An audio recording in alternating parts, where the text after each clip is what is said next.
Good morning student. आज मैं आप सबों को कक्षा 9 पाठ द्वितीय स्वर्ण काकः पढ़ा रहा हूँ। यह विश्व कथा शतकम नाम के एक किताब से लिया गया है। इसमें 100 कथाओं का संग्रह। स्वर्ण काक का मतलब होता है सोने का कौवा। कहानी पे आते हैं। पुरा कस्मिन इंशद ग्रामे एका निर्धना वृद्धा स्त्री न्यवसत। पूरा बहुत पहले कस्मिन इंशद किसी एक ग्रामे गांव में एका एक निर्धना गरीब वृद्धा बूढ़ी स्त्री न्यवसत स्त्री रहती थी। तस्या च एका दुहिता विनम्रा मनोहरा च आसीत। तस्या च एका और उनकी एक दुहिता बेटी थी। विनम्रा मनोहरा च आसीत विनम्र और मनोहर यानी उनकी एक विनम्र और मनोहर बेटी थी। एकदा माता स्थाल्याम तंदुल निक्षिप्य पुत्रीम आदिदेश। एक बार माता उसको स्थाल्याम थाली में तंदूल निक्षिप्य चावल देकर पुत्रीम आदिदेश बेटी को आदेश दिया। सूर्यातपे तंदुलान खगेभ्य रक्ष। सूर्य के धूप में यानी धूप में चावल की पक्षियों से रक्षा करो, यानी कि धूप में चावल सुखाना है, सूखने के लिए देना है और पक्षी न खाए, इसे तुम देखती रहो। किंचिद कालाद अनंतरम कुछ काल के समय के बाद, कुछ समय के पश्चात एको विचित्र काक समुड्य तम उपजगाम। एक बड़ा ही विचित्र काक उड़कर उनके पास आया। न एतादृशः स्वर्णपक्षो रजतचंचुः स्वर्णकाकास्तया पूर्वदृष्टु। न एतादृशः मैंने ऐसा स्वर्ण पक्षो स्वर्ण का पंख वाला, रजत चंचु चांदी का चोंच वाला, स्वर्ण काक तया पूर्व दृष्ट सोने का काक आज से पहले देखा। यानी ये लड़की जो थी ऐसा कौवा पहले नहीं देखी थी। यानी वो कौवा बड़ा ही विचित्र था। उसका पंख था सोने का, चोंच था चांदी का। तम तंदुलान खादंतम हसंतम च विलोक्य बालिका रोदितु मारब्ध। तम उसको यानी कौवा को, तंदुलान खादंतम चावल खाते हुए, हस्तंच और हंसते हुए, विलोक्य देखकर, बालिका रोदितु मारब्ध लड़की रोने लगी। तम निवारयंती सा प्रार्थयत और उसको भगाने के लिए सा प्रार्थयत उसने प्रार्थना की। तंदुलान माम भक्ष्य मदीय माता अतीव निर्धना वर्तते। तंदूल यानी चावल को, माम भक्ष्य नहीं खाइए, मदीय माता मेरी माता अतीव निर्धना वर्तते बहुत गरीब है। स्वर्ण पक्षः काक प्रोवाच। स्वर्ण का पंख वाला जो कौवा था वो बोला, माँ सुच मेरी बातों को सुनो।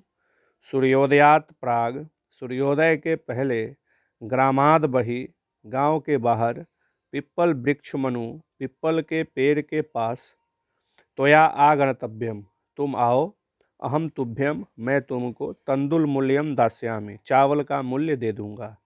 पर हर्षिता बालिका निद्रा अपि न लेभे। लड़की बड़ी प्रसन्न हुई और उसने सोया भी नहीं। सूर्योदयात पूर्वमेव सूर्योदय से पूर्व ही, सा तत्र उपस्थिता वह वहाँ उपस्थित हो गई। वृक्षस्योपरि विलोक्य सा च आश्चर्यचकिता संजाता। वृक्ष के ऊपर जब उसने देखा तो उसको बड़ा ही आश्चर्य हुआ। यत्र अत्र स्वर्णमय प्रसादो वर्तते। यहाँ सोने का प्रसादो वर्तते सीढ़ी था। यदा काक सयित्वा प्रबुद्धस्तदा तेन स्वर्ण गवाक्षात कथितम। जब कौवा सोकर जगा तो उसने स्वर्ण के खिड़की से आकर कहा, हो बाले, ओहो बालिका, तुम आगता तुम आ गए, तिष्ठ बैठो, अहम त्वत्कृते मैं तुम्हारे लिए सोपानम अवतारयामि सीढ़ी उतारता हूँ। तत्कथय लेकिन इसके लिए कहो, स्वर्णमयम रजतमयम ताम्रमयम वा, सोने का दूँ, चांदी का दूँ अथवा तांबा का दूँ। यानी सीढ़ी जो उतारूंगा वह तुमको कैसा सीढ़ी चाहिए, सोने का, चांदी का अथवा तांबा का। कन्या प्रावचत कन्या बोली, अहम निर्धन मातु मातुर्दुहिता अस्मि, मैं गरीब माता की बेटी हूँ। ताम्र सोपान नैव आगमिष्यामि, तांबे के सीढ़ी से ही आ जाऊंगी। परम स्वर्ण सोपानेन सा स्वर्णम भवनम असाध, लेकिन उसको वह कौवा जो था सोने के भवन में आने के लिए सोने का ही सीढ़ी प्रदान किया। चिरकालम भवने विचित्रम वस्तुने संजिताने दृष्टवा, बहुत समय तक भवन में विचित्र विचित्र वस्तुओं को देखकर सा विस्मयम गता, उसको आश्चर्य हुआ। श्रांता ताम विलोक्य, थका हुआ उसको देखकर काकः प्राह पूर्वम लघु प्रातरासः क्रियताम, कौवा ने उनको बोला कि सबसे पहले आप जलपान कर ले, सुबह का भोजन कर ले। बद बोलो, त्वम स्वर्ण स्थाल्याम भोजनम करिष्यसि किम वा रजत स्थाल्याम, तुम सोने के थाली में भोजन करोगी अथवा चांदी के थाली में।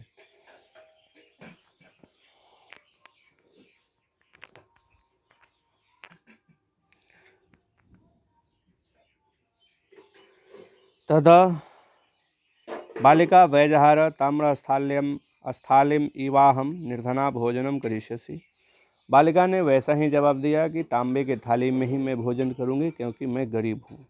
तदा सा कन्या च आश्चर्यचकिता संजाता, तब वह लड़की फिर आश्चर्यचकित हो गई। यदा जब स्वर्ण काकेन स्वर्ण स्थाल्याम भोजनम परिवेशितम, जब वह सोने का कौवा सोने के थाली में भोजन लेकर आया। न एतादृक स्वादु भोजनम अद्य अवधि, बालिका खादितवती, ऐसा स्वाद वाला भोजन वह लड़की आज तक नहीं खाई थी। काको ब्रूते बालिके, कौवा ने कहा, हे बालिका, अहम इच्छामि यत्त्वं सर्वदा च अत्रैव तिष्ठ, मैं यह चाहता हूँ कि तुम सदा यहीं बैठो रहो, यहीं रहो। परम तव माता वर्तते च एकाकिनी, लेकिन आपकी माता भी एक ही हैं। त्वं शीघ्रमेव स्वगृहं गच्छ, आप बहुत जल्दी ही अपने घर जाओ। इत्युक्त्वा काक कक्षा अभ्यंतरो तीसरो मंजूषा निसार्य ताम प्रत्यावदत, इत्युक्त्वा ऐसा कहकर काक कौवा कक्षा के अभ्यंतर घर के अंदर से तीसरो मंजूषा 3 मंजूषा डाली निसार्य लाकर ताम प्रत्यावदत, उसको बोला, बालिके यथेच्छम, हे लड़की, जो इच्छा हो गृहान मंजूषा में काम, एक मंजूषा ले लो। लघुत्तमा मंजूषा प्रागृह, सबसे छोटा मंजूषा लेकर। बालिकया कथयदिमेव, लड़की ने कही, मदयम तंदुलान मूल्यम, यही है मेरे चावल का मूल्य। गृहमागत्या तया मंजूषा समुद्घाटिता तस्या महाहर्षाणि हिरकानि विलोक्य सा प्रहर्षिता, घर आकर जब उसके द्वारा मंजूषा को खोला गया तब उसमें बहुत सारे हीरे को देखकर वह बड़ी खुश हुई और तद धनिका सा संजाता, उसके बाद वह धनी हो गई।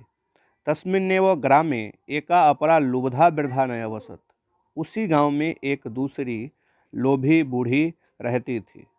तस्यापि एका पुत्री आसीत, उसकी भी एक बेटी थी।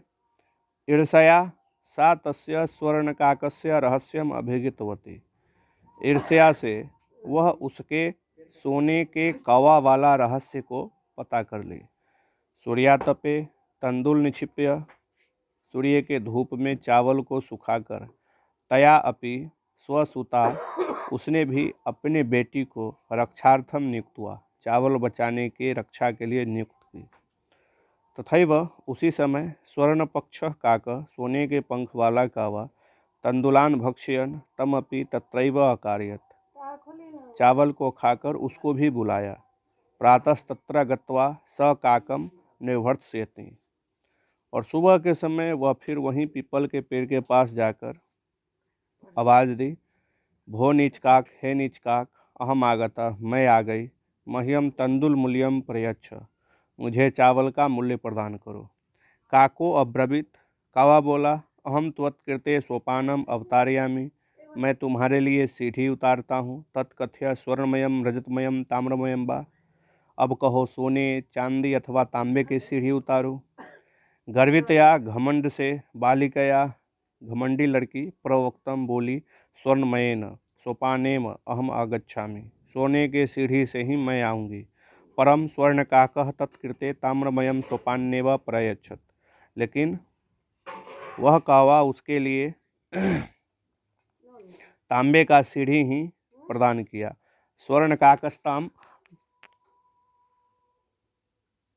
भोजनमपि ताम्रभाजने हयाकारयत्। सोने के कौवा भोजन के लिए भी तांबे के थाली में भोजन लाया।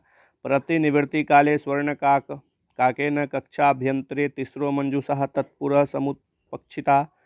वैसे ही भोजन के बाद सोने का कौवा घर के अंदर से 3 मंजूषा उसके पास लाया।